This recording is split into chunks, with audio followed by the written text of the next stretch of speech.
Hey, hi, yo, welcome back. Scotty Combat here. As I'm sure most of you have noticed, there's new palettes coming to Mortal Kombat 1. Now, I'm sure some of you have seen them and some of you haven't, and what I want to do today is run through some of these palettes that we know we're getting. Just in case for those that don't know, this is already available in Invasions. However, there's 5 more palettes left for Sektor to be consumed.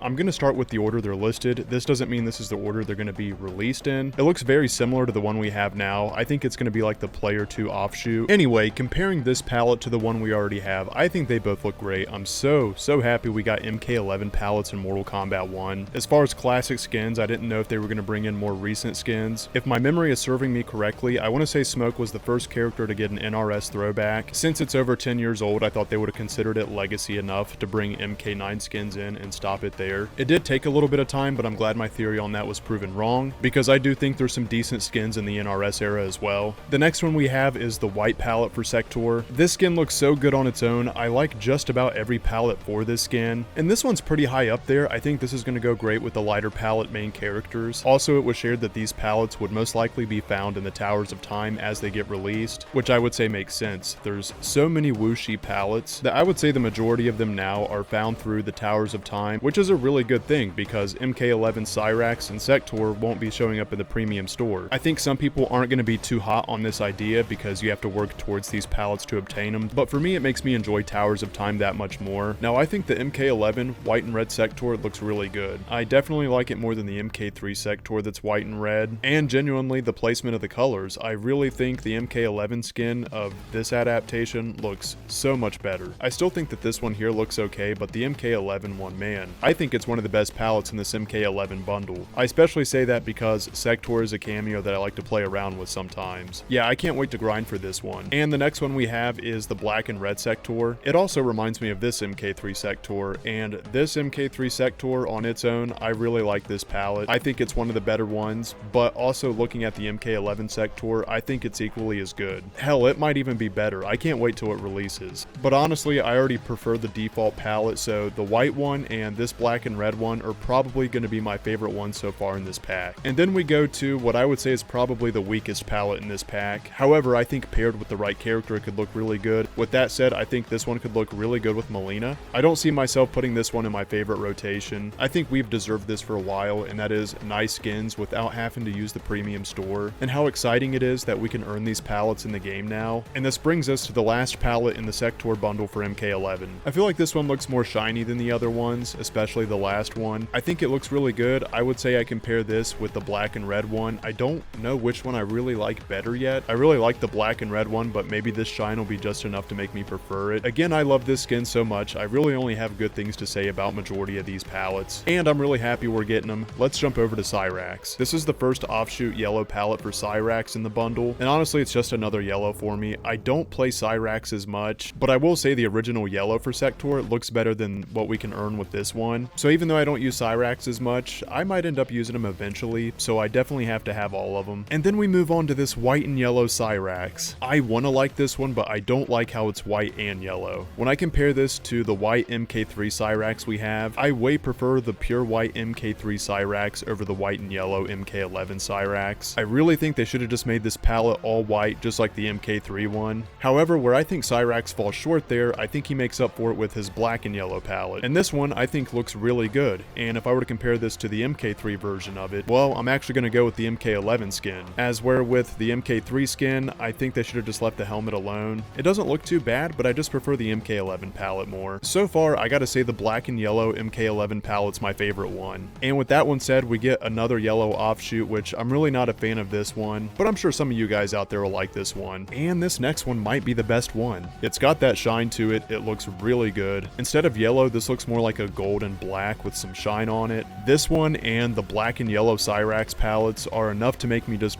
want to learn how to use Cyrax more so I can actually incorporate them in the game because it looks that good. There's so much good stuff with this. Even though I don't like some of the palettes, most of them are a win, and I'm really happy with how this season is as far as skins and palettes. Look, I can't even play Ermac, but I love the character. Put that statement in perspective, I do plan on learning Ermac someday. I went ahead and got his UMK3 skin, his MK95 skin, and with the release of of this new skin, there's people saying that this is the MK1 adaptation, that is, this Order of Darkness skin. Ermac was in need for some love for a while, so it's really nice to finally see this. As I'm sure most of you know, this is the regular skin for Ermac, and this palette can be earned in invasions, and it really is nice. But that's just me in general. I usually prefer darker palettes or horror themed palettes. I have invasions completed, but I do have to run back for this palette real quick. It's currently the only one available, just like Cyrax and Sektor, as they both only have one palette available for their MK1 skin right now. With that being said, this is one of the upcoming Ermac palettes, and this screams Ermac and my kind of style. It's dark, it's perfect, even though it's not red. This is one of those rare exceptions where I'm like, this still works, and it looks really good. I can't wait to get my hands on this one, also so I can use the different gear pieces and see how it looks as well. And I like this one so much, I might actually prefer this one over the original red one.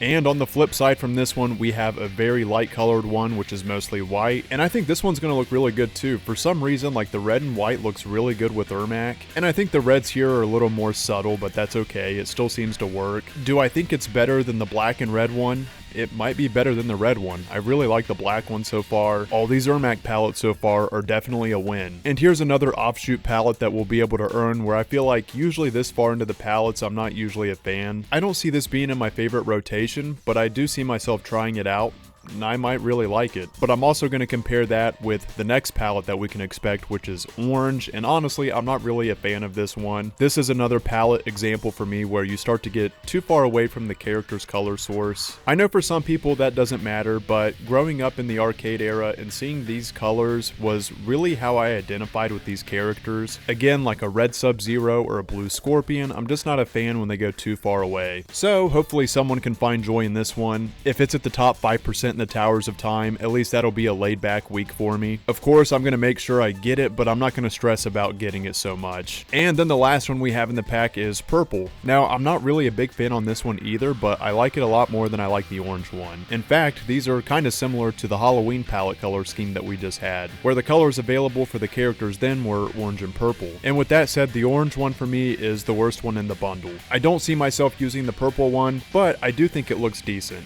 Towards the end of the last season, it started to feel pretty dry, but I think this season did a great job considering we got Floyd, we got some MK1 skins, we also got some new Ermac skins. Hopefully some of you guys like these skins as well. Let me know which ones you look forward to. There's more skins that are data mined I'm going to share in the next video, and in that next video I'll be going over those movie palettes for Scorpion and Smoke, as well as some other characters that are getting new palettes as well. I say it often, but I still feel like I don't get to say it enough. Thank you guys for your support, your likes, comments, subscribing truly does help this channel grow. As always, you can catch me live here on YouTube on the same channel. Please feel free to jump in, chat with other MK fans, play some matches against me. It's honestly a really good time, and we have a lot of great people that join. That's all for this one, everyone. Much love, and take care.